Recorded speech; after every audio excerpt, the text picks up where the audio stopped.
In today's video, I'm going to teach you how to create a realistic sky in Blender using the sky texture feature. Whether you're a seasoned Blender artist or just getting started, this guide will help you make your 3D scenes even more striking with beautifully rendered skies. So, let's dive right in. First things first, you'll want to open up Blender. If you haven't installed Blender yet, it's a free and powerful 3D creation suite that you can easily download. Once you've got Blender open, turn your attention to the right side of the interface, where you'll see a series of icons and panels. What we're interested in is the World Properties tab. This is where you can control the environment settings for your scene. Once in World Properties, you'll notice a section labeled Color. Next to this, there's a tiny yellow dot. Click on it to reveal a list of options.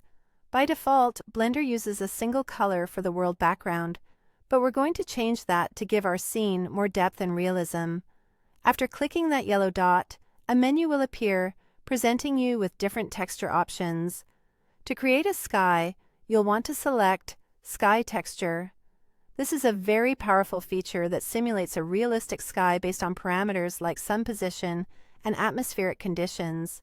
Once you've selected Sky Texture, you should already start to see a difference in your scene. Now, it's time to see how the sky looks in the rendered view. To do this, you'll go to the top of your Blender window and find the viewport shading options. Among these, there's a mode labeled Rendered. Click on it, and you'll see your scene rendered with all of its lighting and material effects, including your newly added sky.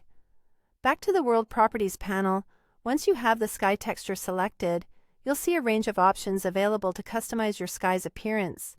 Here, you can adjust settings like the sun's elevation, rotation, and other atmospheric details to craft a scene that's either a bright sunny day, a dramatic sunset, or anything in between. Adjust these settings to your liking, watching how they impact your rendered view to achieve the perfect atmosphere for your scene. Feel free to experiment and see what different settings do. Part of the beauty of 3D design is the ability to play around and find what works best for your vision. And there you have it. With just a few clicks, you've transformed your Blender scene into one that features a gorgeous sky backdrop, adding a whole new layer of realism and interest. I hope you found this guide helpful. Happy blending!